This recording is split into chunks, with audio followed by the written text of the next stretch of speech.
I didn't tell anyone for about a year. And when I did tell my mom, she didn't believe me. You know, she asked me the typical questions like, what were you wearing? So you have the initial trauma, and then you turn to the one remaining adult in your life and say, help. And she says, what were you wearing?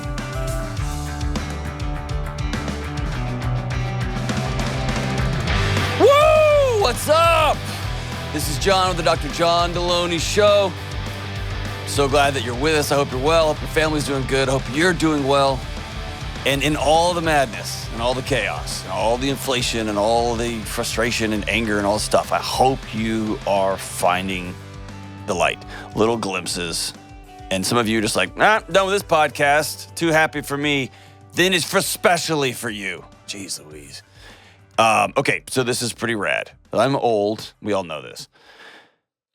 Saturday night, my buddy is like, hey, we're going to see Deftones. You want to come? And I thought to myself, I haven't been mosh pitting in years.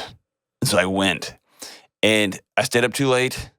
And I ran around with a bunch of Hot Topic kids. And it was incredible. They put on, they threw it down. It was awesome.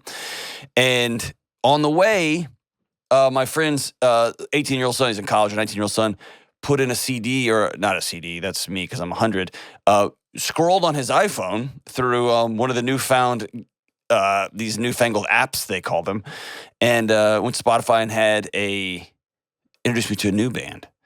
And it is really rare that I get into new bands. And this one, dude. Then turns out, hey, they're playing here on Tuesday, and my friend Pete's like, I got an extra ticket. And it had sold out in like a 30, dude, I had 2 mosh pit shows in like 4 days. And let me tell you this. My wife, I came home, I'm tired. You can hear my voice. I maybe did a little bit of mosh pit yelling and some singing. And by singing, I mean screaming my love. It was awesome. And my wife said, you got a glow about you. And I said, I know, I'm 22 again. And she's like, how about we don't do that again? Because that wasn't great for any of us. But go find something that brings you joy. Whether it's running around with 1,000 people, smashing into them, or it's knitting or gardening or picking up trash in your neighborhood, playing your guitar, get that thing out. It's been under your bed forever, and you were going to like play some John Mayer too. Whatever. Get it out. Play it. Go make a movie. Whatever you need to do. Go find joy. Go find beauty. It's a messy, messy time. It's up to you to go find it. It's not coming to you.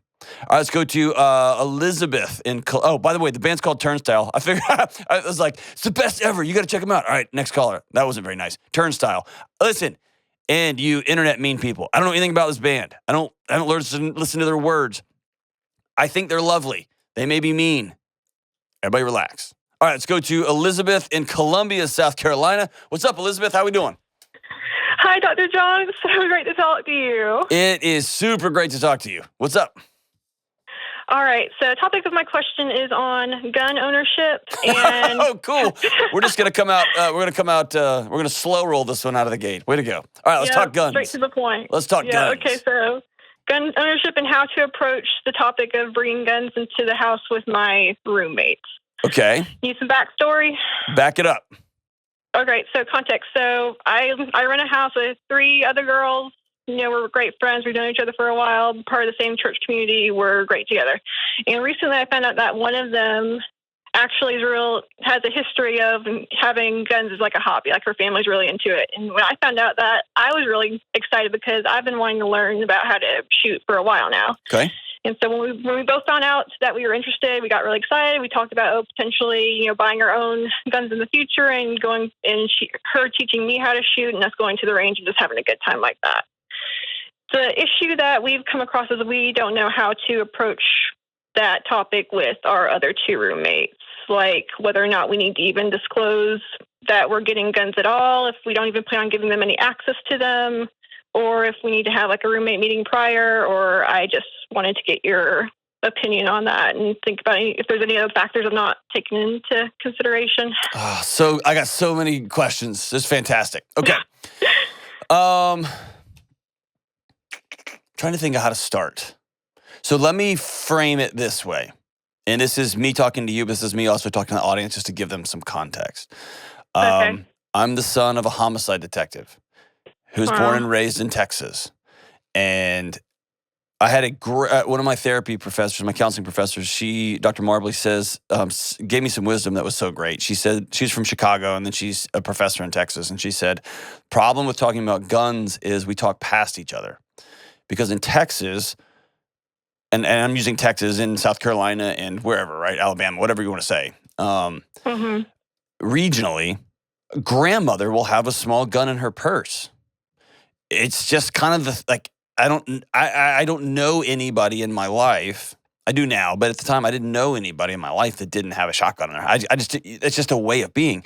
And then she said in Chicago, I didn't know anybody that had guns that wasn't involved in some sort of crime, right? And of course, this is 15 years ago, 10 years ago, so that's changed. But she said, so when somebody in one part of the country hears about guns, they instantly have a picture of a bad person. In the other part of the country, when somebody mentions guns, they instantly have a picture of their grandma.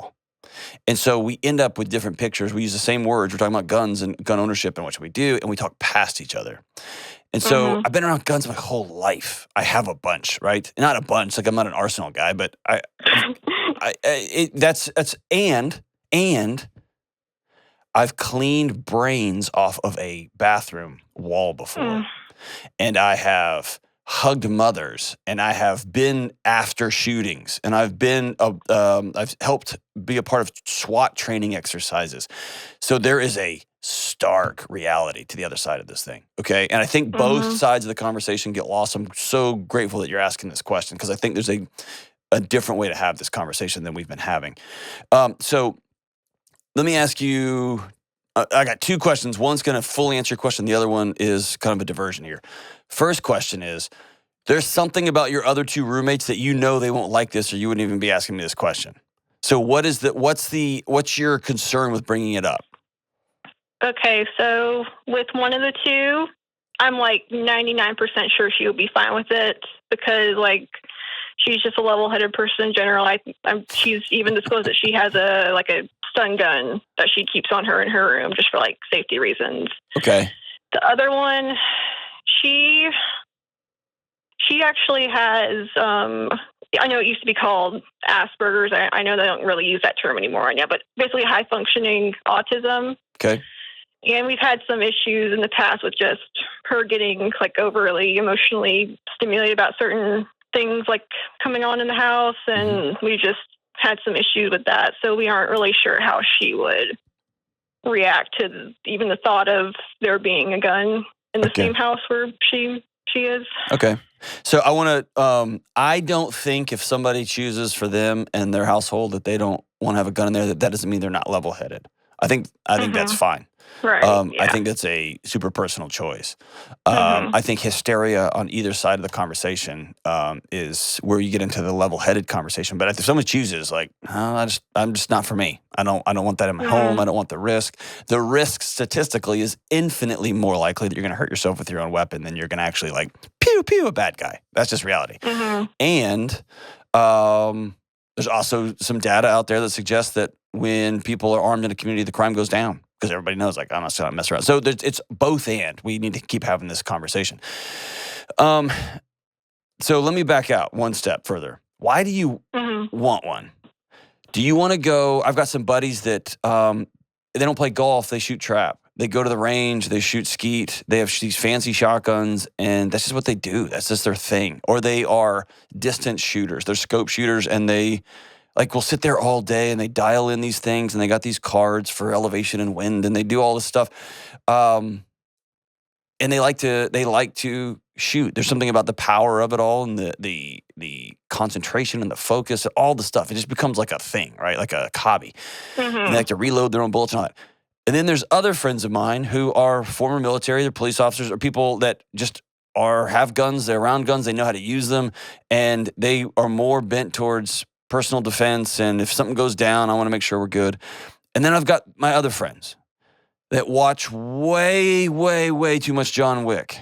Way too much. And they watch way too much news. And they're like, if it goes down, I'm going to get on my horse and get a sword and have my red dot ready to... And they're insane. They're my friends, but they're bonkers, right? So why do you think that you want to have it? Is it something fun? Is it exciting? Or is it a self-defense thing? Or is it a fantasy thing? What is it?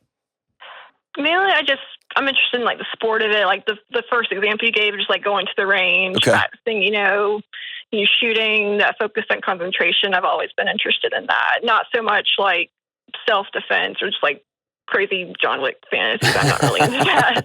Okay. No. So what I would recommend here, and this may be a controversial statement, whatever, I don't care. I think every single human being should have some sort of training on how to handle a weapon. Even if it's to simply unload one really quickly, and it takes it takes less than a half second to unload a gun, to how they work. I think that's important. How to handle one if you ever had to pull the trigger. It's very, very different if you've never done it than it looks like on TV.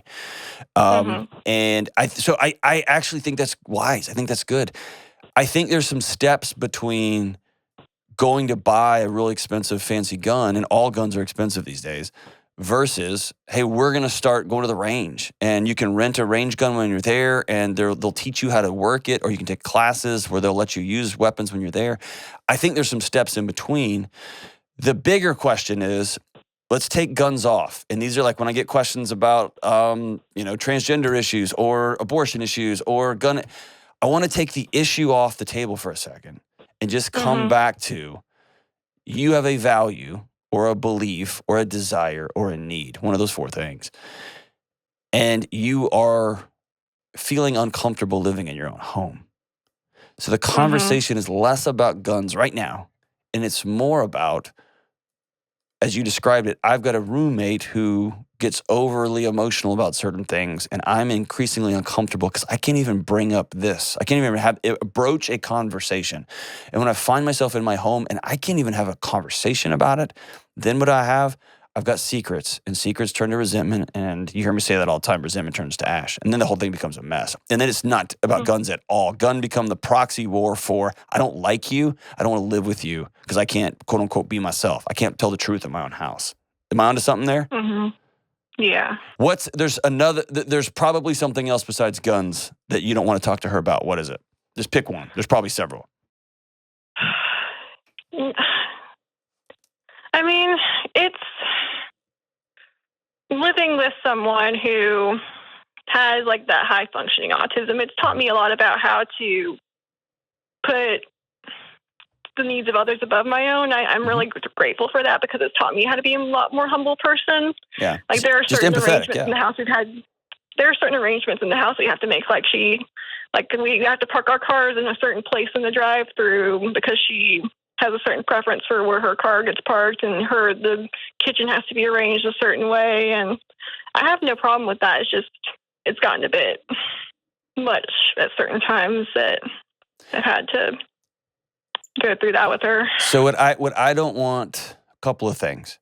You can honor her as your friend and as a woman with autism, and you can say, I'm going to choose to not live here.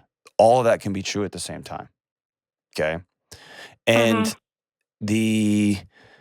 what I don't want you to do is, I don't want to blow your house up over the gun issue, because I don't think guns are the issue. It's not. If you guys want to go shooting, I think that's fantastic. I think everybody should go take a class. I fully believe that.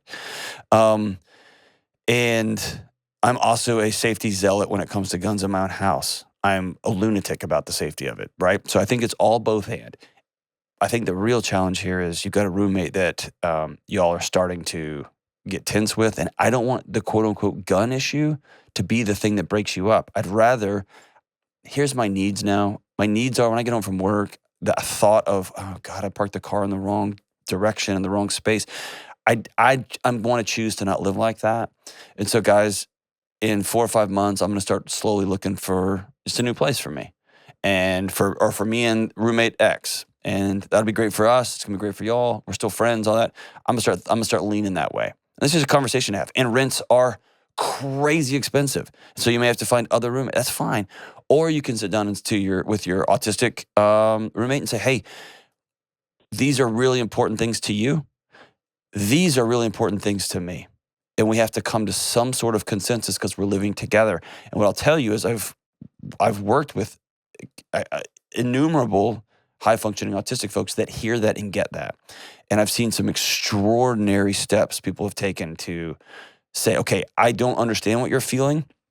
I can't process what you're feeling, but I trust that you're telling me the truth. And so I'm going to act differently. I'm going to go see my cars parked in the wrong spot, and I'm going to feel it all over my body. And then I'm going to choose to, you see what I'm saying? So it's putting your needs above other people's important, and also speaking your needs out, and letting being heard explicitly is important too. Mm-hmm. See what I'm saying? Yeah. So what are you going to do?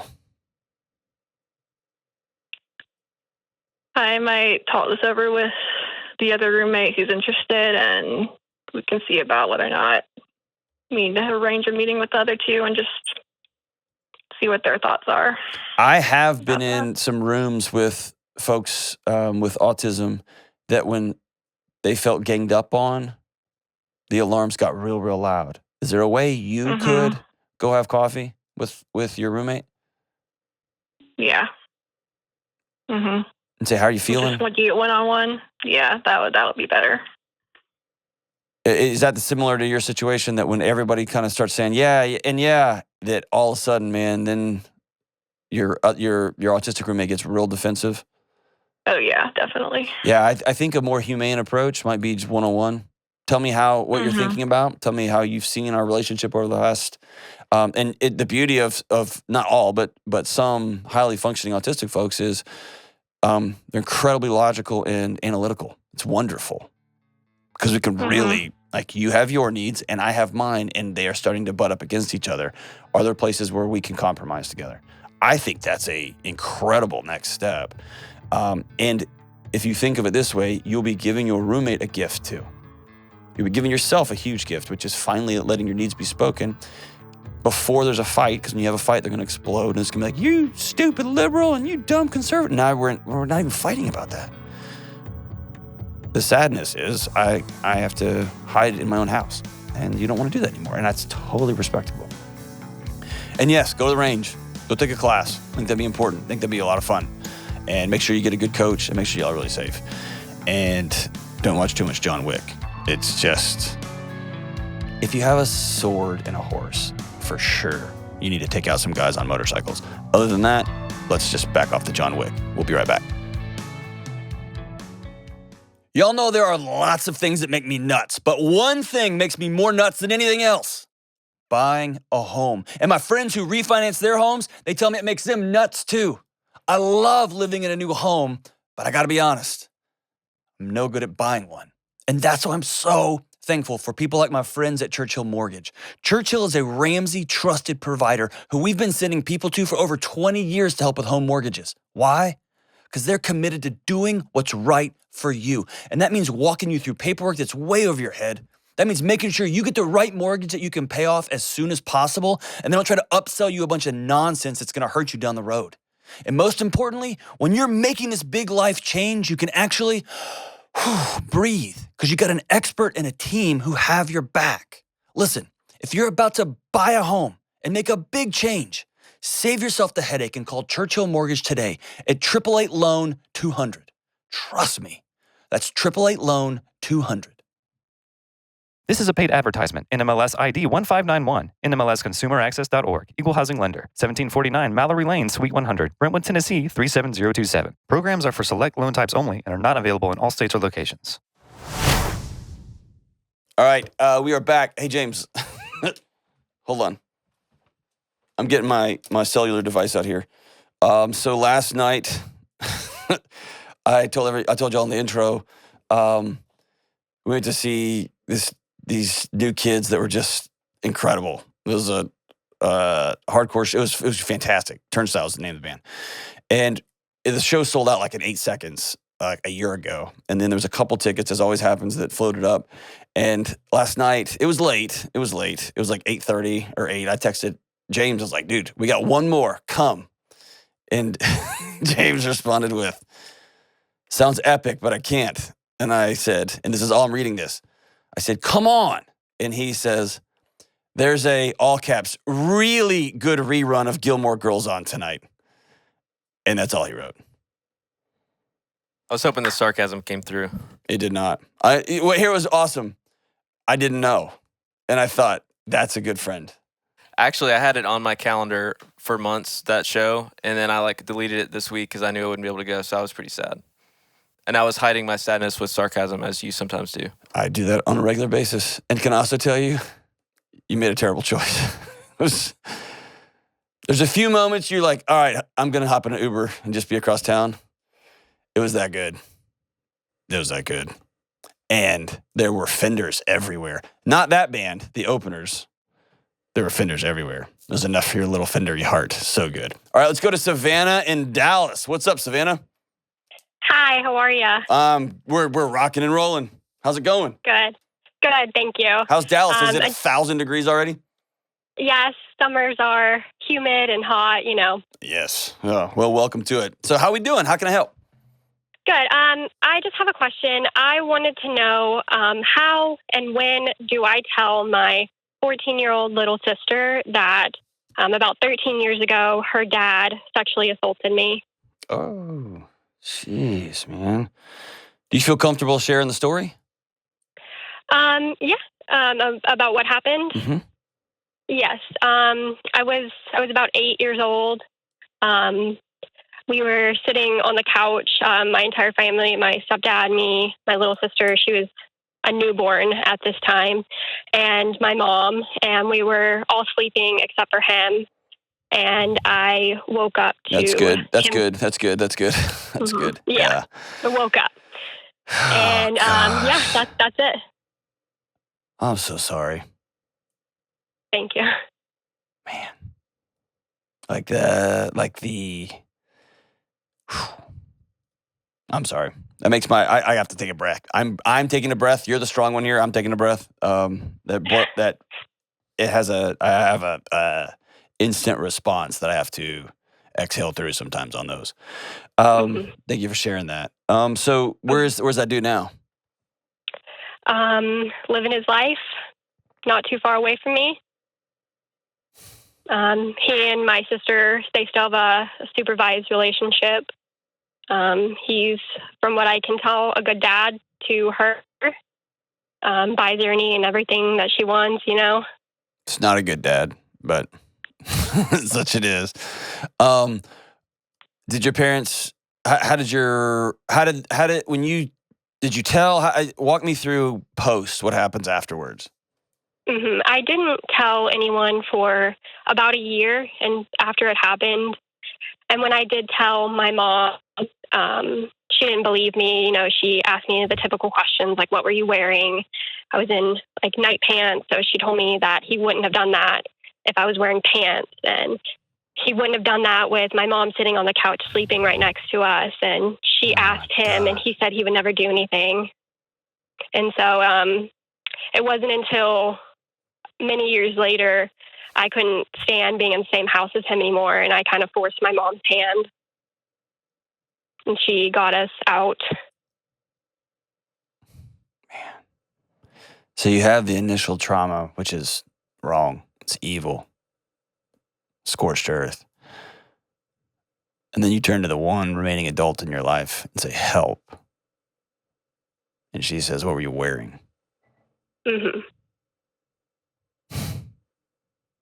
So that's trauma on top of a trauma. And then you got to go home every day to a tiger that had already damn near killed you once. And you got to go home to that every day. Right? Yeah, that was the hardest part. Listen, hon, all of this was the hardest part. I don't want to take away your story from you. All of this was the hardest part. Your mama should have believed you and should have got you out of there. Mm-hmm. And probably, and this is unfair to say, my dream for you would have been that you would have had a relationship with her, that you would have felt safe coming that next day. That's not the 14-year-old. There's no fault there on the 14-year-old. That's an ecosystem issue. You know what I'm saying? Yeah. And that tells me there was already challenges in that home. When you say you forced her hand, what does that look like? Because she wouldn't have just left. She had to have known there was other issues going on.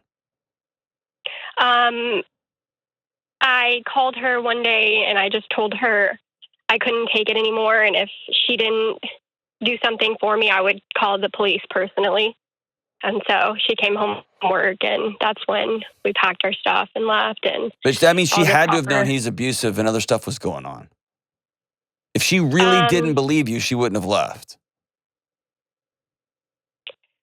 Yeah, I mean, I'm not sure if she did or if she didn't want me taking matters like into my own hands. God, She this whole always thing said is that she believes that I believe it happened. Oh my gosh, dude, that's the most dismissive, re-traumatizing thing. Wow. Hmm. She's still defending that dude, huh? Yes, she talks to him nearly every day. I don't say this lightly, and if you've listened to this show for a long time, you know I don't say this lightly. You got to get away from your mom. And I know that feels like the only lifeline you got left, but I need you to hear me say it's killing you. Me and my mom, we have a pretty good relationship. I know, but We listen. just pretend that it didn't happen. But it did. And as the great Vander Kolk says, your body's keeping the score every time you're around her. Every conversation, every time you pretend something's not happening, every time she like diverts from where she was or who she's on the phone with when you called. Hmm. I'm so sorry. So when Thank it you. comes to, I bet you got a, you better not tell anyone. Have you got that? Yes, I was to never tell anybody, and especially not my sister.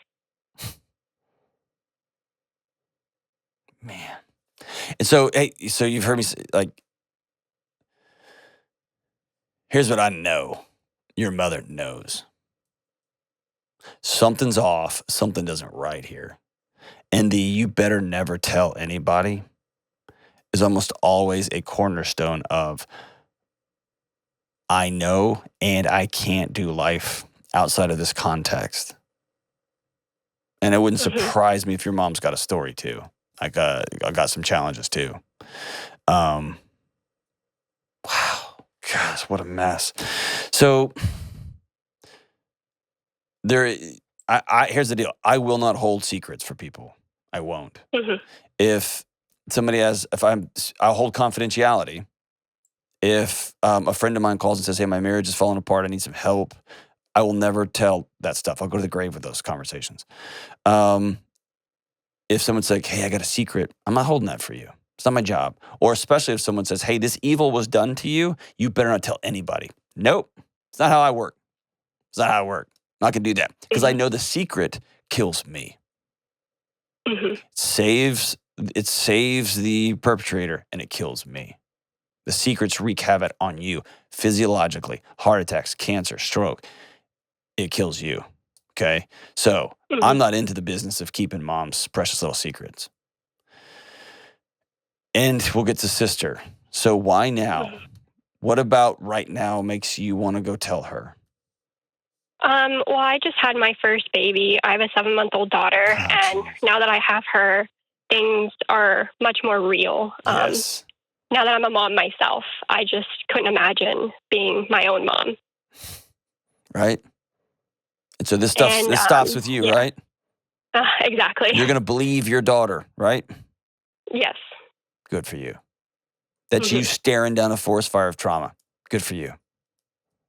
Thank you. Man. And okay, so hey, you said it. This whole thing feels a lot more real. That's your body saying, hey, we remember this story. Little girls get hurt. Yeah. And then their worlds explode. And then their mom puts a lid on the explosion and makes them drink that exploded air and blames you for it.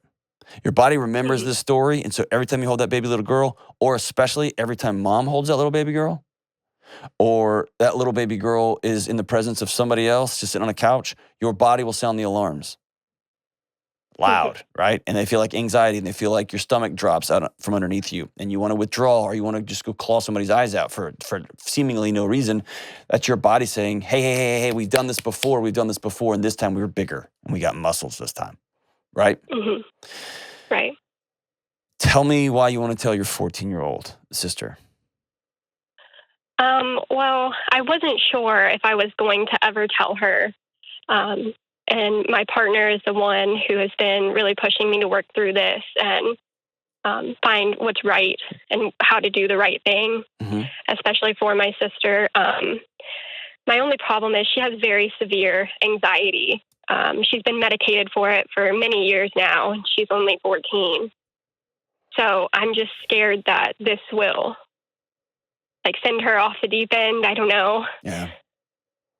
So the two things I'm holding in tension right now, and I'm just going to process this out loud. So anybody listening to this is how I process this stuff in real time, because I'm getting this story in real time.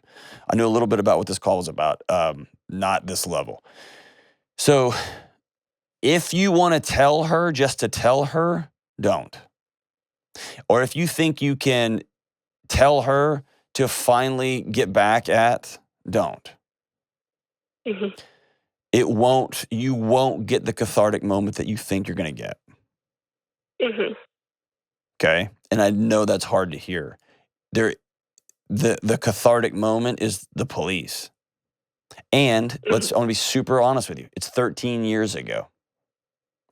And that's going to be a hard case unless he's got child pornography on his computer or a line of young girls comes forward and says, yeah, me too. Mm-hmm. Be tough, right? Especially when your own mom didn't jump the gun back in the day. Something tells me that she knows something, but again, it's another conversation. Here's the other side of that tension. There's a 14-year-old girl in the home of a known sexual predator. Mm-hmm. And that's the part I'm not okay with. Right. Well, I mean, it's always supervised, which leads me to believe that my mom does know something. Yes. So, have you gone to talk to somebody? No. Okay. You have to. Yeah, I think so. I'm telling you, because I love you. And I think you're doing heroic things right now. And I need you to hear me that on the other end of this, there is healing that can happen. And your life is going to look different. Okay? Mm-hmm. But going along as you're going along is a recipe for burning out. And when you get tired and you get exhausted from holding your mom's fake nonsense together and trying to protect yourself from a woman who should have believed you and she didn't, and also knowing that your little sister goes to visit with a sexual predator every couple of days, even though it's supervised, and you got this little baby girl. The greatest gift you can give this little baby girl is a healed mom. Absolutely. Okay?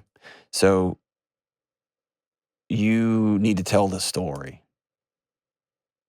And if you run and tell it to a 14-year-old now, it's not going to help you. And B, yes, I think it's going to be tough on her. So generally speaking, if I'm going to go have a conversation like that with a 14-year-old girl, I'm going to bring a professional in. I'm going to call the school counselor, and I'm going to have 1 or 2 or 3 same-gendered people in their life that are adults, not kids. Okay. That can be a resource for them when their world falls apart, which it will. And when it does, that's not your fault. The person's fault is the sexual perpetrator that hurts kids. Mm-hmm. It's the mother who didn't believe her daughter. That's the villain in the story, not you for telling the truth. Not you for saying, I'm not keeping these secrets. Okay? Mm-hmm. Every bit of the story will come back to that you blew things up. You did this. That's what I'm scared of. Hey, listen, it's 100% coming, and that's what I'm telling you. You need to get away from your mom.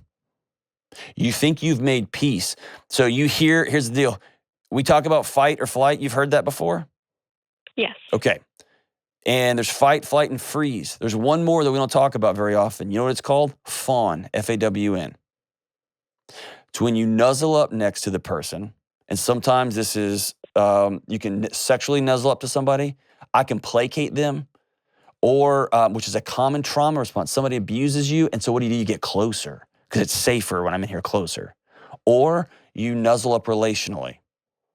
and you make peace, you concede your own body, your own safety, so that the illusion of connection can remain. And your body's keeping the score. And what I want for you is, I want you to go home and go to sleep. I want you to hand your daughter off to somebody that you trust and feel full of joy that that person gets to enjoy the beauty of your daughter, not terror. Mm-hmm. I want you to be able to go on a date with your husband and leave your daughter with somebody and be able to breathe when you're out with when you're out. I want you to be able to breathe. Mm-hmm. Right? Yeah, I always wonder if one day my daughter sees her as a trusted adult and she tells her something that needs to be reported or needs to be told to me, will she? Has she learned her lesson? Who? My mom. Oh. Like, can she be a trusted adult to my daughter? You've got to let that fantasy go, sister. She showed you what she's made of. Mm-hmm. And I'm sorry for that, because you deserved better than that. Mm-hmm. I can get choked up on your behalf. You deserved better. I got a little girl too. I got a 6-year-old. Mm-hmm. You deserve better than that. Yeah, I know. And I'm sorry. The great thing you can do now is make sure your daughter doesn't have that. Mm-hmm. You can make sure your daughter knows she is anchored in. Right? Yeah, absolutely. And that starts with you getting the healing that you need. Mm-hmm. Probably your partner's going to need to join you on some of this too, because there's going to be some relational dynamics that will shift and will be hard. And you got to stop trying to hold this thing together, because it's imaginary and it's painful and it's duct taped and the string is really starting to fray around the edges, right? Yes, it is. Yeah. And I'm the only one holding it together. That's right. And it's not your job. Mm-hmm. It's your mom's job. Yes. It's that piece of crap guy who abused you's job, not the little girl. And the way this will be told, the story that will be told, will roll all the way back to that 6 or 7-year-old little girl, that this was your fault. And Savannah, hear me say this is not your fault. Thank you. That's very nice to hear. No, it's not very nice. It's true. Okay? Very nice to hear is your lawn looks nice. I like what you did with the mulch in the garden. That's not, it's, I'm telling you. This one's not on you. The healing is, that's your steps to take. Here's the thing. Today, open up your phone book and call a counselor. Call BetterHelp if you need to, and we've got links there that we can hook you up. Call somebody today, okay? I think this one needs to be in person. If I need to call somebody you can go meet with in person. Pay what you got to pay, move some budget money around, make this thing happen, because you're worth it. And start to tell this story, okay? And work with your counselor on telling the 14-year-old. It makes me feel a little bit better that all the visits are supervised. And if she's got that level of protection right now, that she's not just being fed a predator right now, that makes me feel a little bit better, okay? Right. Not a whole lot, but a little bit. Work through that with your counselor, okay? And you're looking at about a year probably, okay?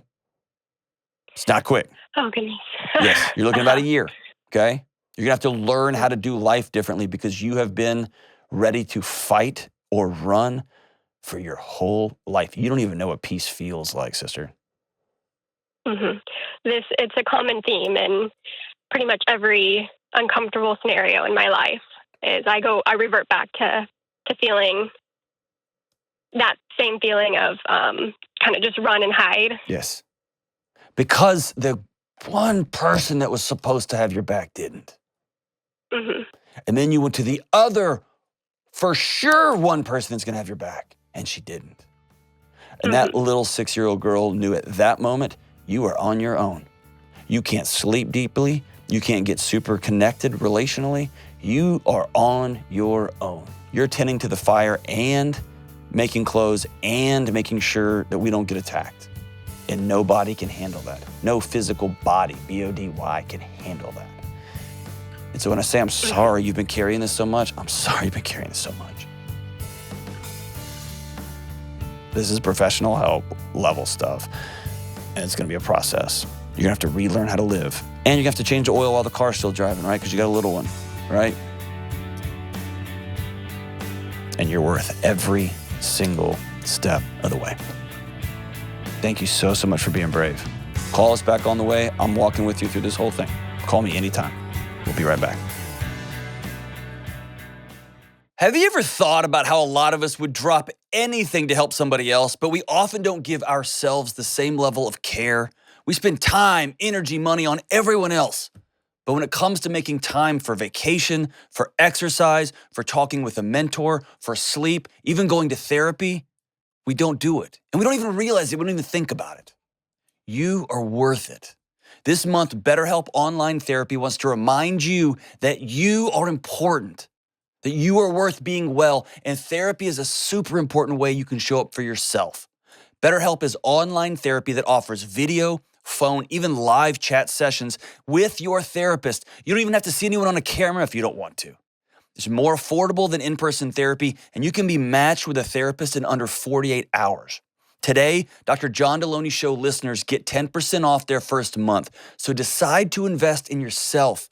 You are worth it. And go to betterhelp.com/Delony to get 10% off. That's betterhelp.com/Delony.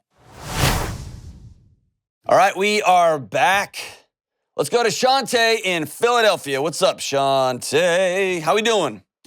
Good. How are you, Dr. Delony? Good. Were you born and raised in the playgrounds where you spent most of your days? Oh, my gosh. Such a cliche. Yes, I was. That's very cool. All right, so what's up? How can I help? So I feel a little guilty about making this call. Last night, I was going to call you about how horrible my marriage has been, but last night, my husband tried to make amends with me. He hugged me, kissed me, told me a lot of the times he was overreacting was due to childhood trauma and that we're going to be all right. We just got to keep working at it. But I'm still going to go ahead with my question. I just feel a little guilty and apprehensive now. So my issue is, how do you make a marriage work when it's been in turmoil for months? And it's just exhausting and draining, and it seems like you're both are always on different paths. Even though it's to reach the same common goal, it just seems like you're always in different worlds. Number one, thank you for being brave. And you're welcome to feel guilty. It's your right to feel guilty. I hope you won't. Okay? One night of basic human emotion, one evening of basic fidelity, if you would, emotional fidelity, being honest with you, doesn't make up for months, if not years, of instability, okay? And so I don't want you to feel guilty. Can I tell you something honest? Yeah. Last night, based on your question just now, last night feels more like a move than an honest, reflective, things got to change around here. Am I wrong? I'm happy. I would love to be wrong. That feels like a narcissist. I hate, if you listen to the show, I hate saying the word narcissist because I have no business diagnosing anybody. So I don't mean in diagnostic terms, but that's a classic narcissist move, which is beat up, blame you, gaslight you for you're just overreacting. Why are you so mad? You should be lucky to have me. And then there's I'm so sorry, baby. I had some stuff happen to me. It's not my fault. It happened to me, and I'm going to fix it. And then it goes right back. Tell me I'm wrong. Please, I'd love to be wrong. I was thinking, did he get a hold of my email or something? No, I hadn't seen your email. No, my husband, I'm thinking, did he see I was coming on the show soon and just decided to throw in the red flag? But I'm like, no, he didn't see. We have different passwords. So, yeah, it did seem odd, the timing. It was I've been waiting for months for this, and it just right before, last night, literally, before I was supposed to wake up and take this call. So I don't. Okay, I'm gonna flip things around on you, okay? Okay. To answer your question, you don't. You cannot make a relationship work when everybody's on different pages. When you have secrets from each other, you got to hide stuff from one another. I don't tell him that stuff because that sets him off. I got these passwords because I can't trust him with this. I don't want him seeing that. It doesn't work. period. You have to make this thing work, be on the same page. When you said, I've been waiting for this for months, if nothing else on this call, I want you to hear me say, never, ever wait again. You're worth more than that, Shantae. And what I mean by that is just waiting for somebody to quote unquote figure it out or come around that's how you end up, and all of a sudden a decade's gone by and you have 2 kids and another one on the way and you're like, who am I and what happened? And I wanted to be a doctor and now I'm working part-time. You know what I mean? Your life just slips through your fingers while you're waiting on somebody else to meet your needs that you didn't speak out loud. And so hear me say as firmly as I can, you are worth your needs being spoken out loud. And you may have never even seen that. You don't have a picture of what that even looks like in your mind, so I'll give you one. That looks like he goes off on you, he's angry, and you say, I'm going to stop us right now. You or anybody will not talk to me in a disrespectful tone. You will treat me with respect. I'm going to step out and I'm going to go for a walk around the block and I'll be back in a minute. And we're going to do this again later. Or I'm going to take a couple of days and I'm going to go stay with my mom and then I'm going to circle back and we'll have this conversation when the smoke clears here. But this isn't going to how we're going to interact. I'm worth more than this. That's what I'm talking about. Okay? Yeah. And I know that's hard. There's economic concerns. There's all kinds of things that make that really challenging. Tell me what happened last night. So last night we were just laying there, and he cooked dinner first, and then he was being playful with me, which I really didn't know how to respond because sometimes, like, when I'm playful back, it might turn into something. So I was just letting him do his thing, and he Hold on. like this kind of. Hold on. It might turn into something like y'all might end up sleeping together, or it might turn into something like it ends up he gets mad because it's not going, like, because he's losing control because you're playing along too. Oh no, I would love it that we slept together, but it's no, it's more like I might say something, but he didn't find what I said to be appropriate or funny, or now I'm not in the mood to play anymore, and you play too much, and gosh, yeah. So like that. Okay. So I just let him, do his thing, play, just chuckled a little bit, didn't say much. And then we went to bed, and then he hugged me, kissed me, told me that sometimes his reactions is because, he's been through, because he's traumatized from his childhood, and that we're going to be all right and we're going to be okay. But just last week before then, he walked past me after we had like a disagreement on something that it was small to me, but I guess it was big to him. And he threw his ring at me and said, we're separated. And I'm like, that's not how separation works. I mean, we're still living in the same house, where he said, oh, well, you've been married before to know that. He was being sarcastic because this is like our first marriage with each other. Like, you can't tell me how separation works. And so he took his ring off and told me that he's been looking for rooms and whatnot, in case if I do one more thing to upset him before June happens, he's gonna go explore an option and rent a room somewhere just to get some peace and clarity, because I don't bring him peace.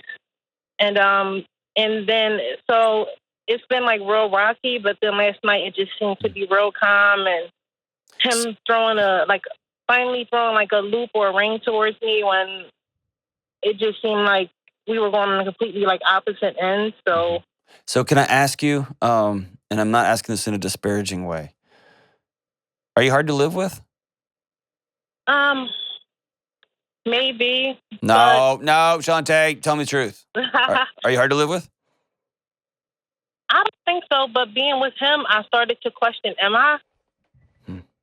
And I don't think it's that. I think because here's why I say that. We both work, like I work the 9 to 5. He does as well.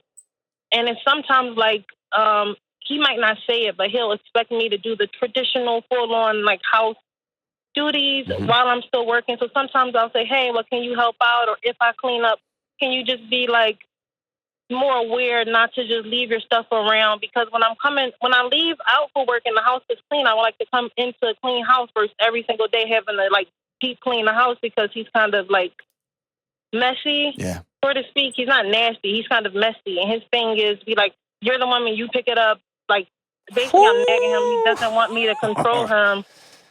So, oh man. Okay. I think maybe in that case I am, but it's not like you can go, like he could be on his phone for hours. I won't bother him because I have my own stuff going on. So I didn't think I was hard to live with. And I'm not like a smothering type. I don't smother. It's like you can do your own thing. It's fine. Like, not like your own thing like that, but like I'm not constantly on you. Like, Shantae, y'all are newlyweds in your first year of marriage. Yeah. This weekend is our 1 year anniversary. Oh, man. This should be like. I know. Oh, my gosh. You're hiding in your own home, and so is he. And I can't say anything negative about him because he's not on the phone with me, okay? And so I'm going to assume that after a year, the whole house is just hard, right? Yeah.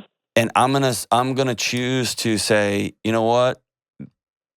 That guy had a moment of clarity, and he realizes he loves you, you're special, and he wants to do what he has to do to make this thing work. And he may have never told anybody about childhood stuff that happened, and that was the first time he spoke it out. So I'm gonna go down that road, okay? So here's the next steps. And I don't know another option around these next steps. You have two paths forward. Path number one is this. And this ends at some point. Okay?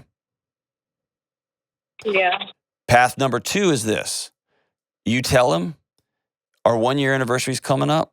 And before we go do something romantic for our anniversary, I want to have a follow-up conversation on what we talked about last night. And this isn't a spring it on him. This isn't he's watching TV and you go turn the TV off. This is on Friday, I want to go out and I want us to have a grown-up conversation we need to have.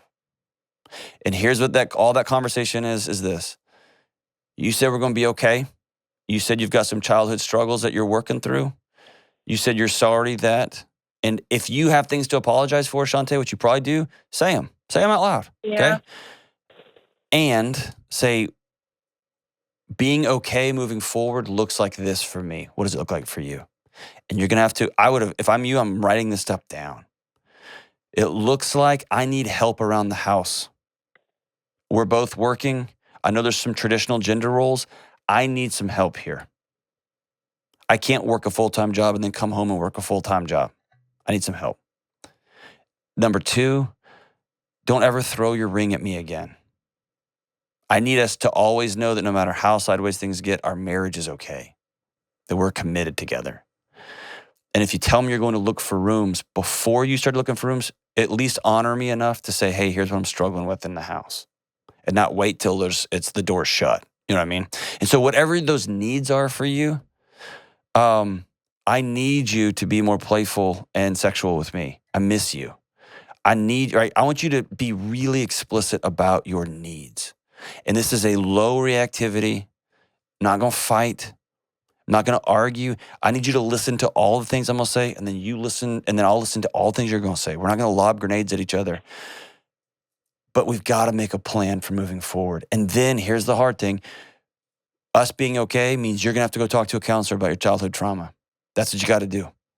And I know that's not cool, and it may not, his buddies may be dead. That's what you're going to have to go do if you're serious about healing from that stuff. And I'll even go with you if you would like, but we're going to do this together. You see what I'm saying? Here's what I'm trying to give you back. Shantae, I'm trying to give you your power back. And I want your husband to have his power back. And I want you all to have power together. And I want you to look at your relationship apart from each other and say, let's make this thing really good.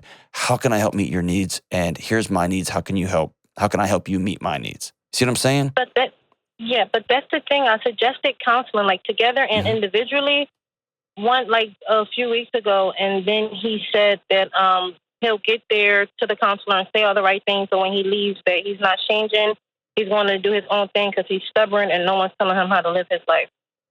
But I also forgot to mention in the email, because I was just so overwhelmed with my own emotions, that he was seeing a therapist before we got married, but because he was diagnosed with PTSD and anxiety, and he was taking like medicine for it, but then he stopped, and like he says off and on that like he's going to go back and he's going to, but it's never no follow through. Then when I finally mentioned counseling again, he was like, I'm not, those people, they're just working a job. When they leave, they do what they want. When I leave, I'm going to do what I want, but you can waste your money if you want to. Okay. So Here's the thing. You can't control him.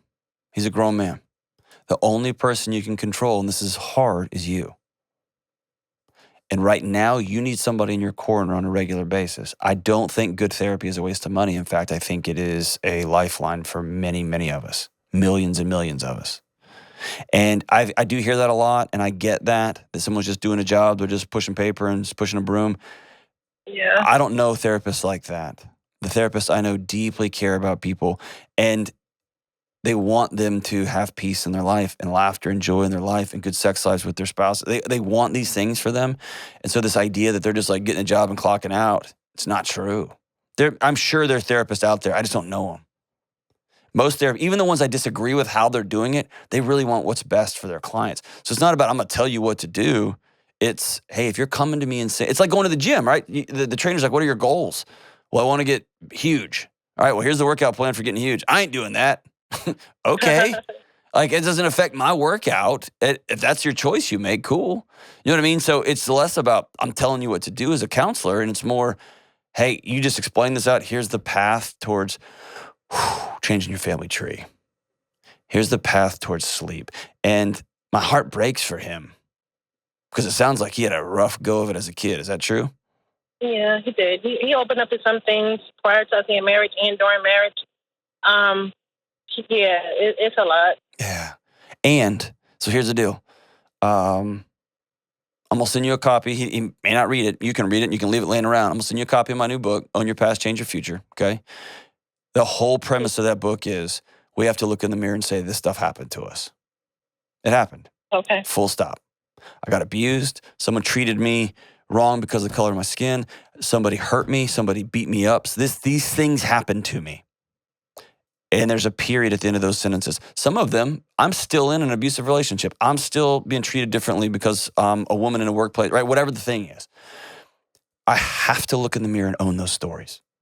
And then I have to ask myself that one terrifying, scary, brave question. What am I going to do now?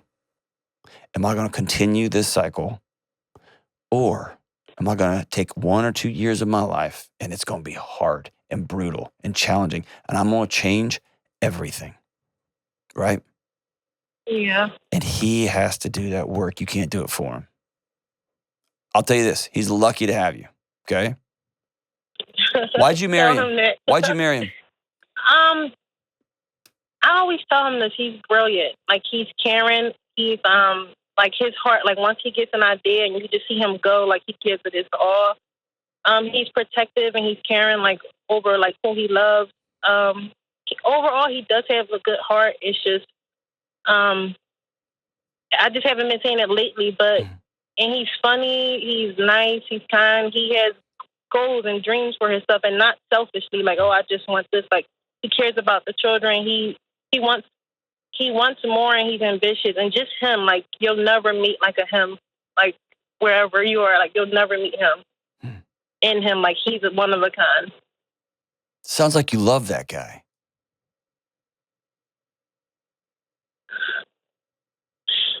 Yeah. And it sounds like you're also exhausted. Yeah. Do you hate the fact that the guy you love is hurting so bad? Yes, of course. Okay. Have you told him that? It's kind of hard. I know. I don't know how to gauge him sometimes. Okay. Where I've seen effective in the past is people sometimes write letters. When somebody sits down and says, hey, what you told me last night, boom. If you're a trauma survivor, your walls go up immediately right then. I'm not hearing a word you're saying. I'm just trying to survive this conversation. And if it means at the end I have to just brush you off, if I have to pull out my phone and act like I'm ignoring you, if I have to be overly emotional and yell something, I will survive this conversation. What a letter does sometimes is it allows that wall to come up and then it goes back down because there's not the person in that room, and I can read it again, and then I can read it again, and then I can read it again. And the second time I read that letter, the second and a half time, the third time, Now I'm starting to hear it. Not always. Sometimes people read it once, they throw it away in the trash, and they say, don't ever write that. That's fine. That happens. But sometimes they read it again and again, and they start to go, oh my gosh, that woman loves me. So here's my rule of thumb. If you are not safe, if you're worried about your psychological or physical safety, you got to get out. You promise me? Of course. Okay. Deeper than that, you are worthy of your needs. And the greatest gift you can give him is telling him, here's what my needs are. And it's going to come with a risk because he might look at you and say, I'm not meeting those needs, I'm out. And if he does, that will be because he chose to go, not because your needs were wrong. Okay? Yeah. That's the only path forward for both of you. And the second thing you got to ask him is, and what are your needs? How can I help meet your needs? And how do we do these things together? Okay. And that means like, okay, then I got another 8-hour shift after I get home where I got to re-roof the house and mow the yard. Like, that's not what that means. But that means we're going to have this conversation together. I need you to pick up your clothes. That's not too much of an ask. I need you to help with the dishes. That's not too much of an ask. I need you to give me an hour and a half at night just to let me have some breathing room. Cool. I'm in for that. I need to just be able to go to the gym. Cool. I need to be able to, cool. Well, we can make those things happen. Whew. I'd love to meet this guy. Sounds like he's great. Sounds like he's hurting a lot and he's trying to figure things out. I don't know if he's great. I haven't met him, but he sounds like he's hurting and he sounds like he loves you. He's trying to figure it out. Clarity. And you need to make the call and go see a counselor, okay? It's the only person you can put into counseling is yourself. Please make that call because you're worth it. We'll be right back. It seems so easy, but most of us way undervalue real, genuine relationships. Our friendships, our marriages. We don't know what we're doing, and instead of diving into the mess, we accept shallowness and distraction, and we wallpaper over our loneliness. So let me say this boldly. You cannot be well alone. You've got to get connected to real-life people and have deep, powerful relationships. I'm talking about relationships where you can be honest, where you can open up, where you can share hard things, and you each know that you'll still show up for each other. And in my new book, Own Your Past, Change Your Future, we'll walk through a not-so-complicated approach to relationships, mental health, and wellness, and getting connected is a key part of that. That's why you'll learn shallowness and loneliness are so dangerous, and more importantly, you'll learn how to create meaningful relationships in your life moving forward. There is no good app to help adults find friendships, but this book can help. Go to johndelony.com to take the next step towards wellness. That's Own Your Past, Change Your Future at johndelony.com. All right, we are back as we wrap up today's show in honor of the concert last night. It's from the band Turnstile. The song is Holiday. Man, those boys from Jersey put it down. The song goes like this.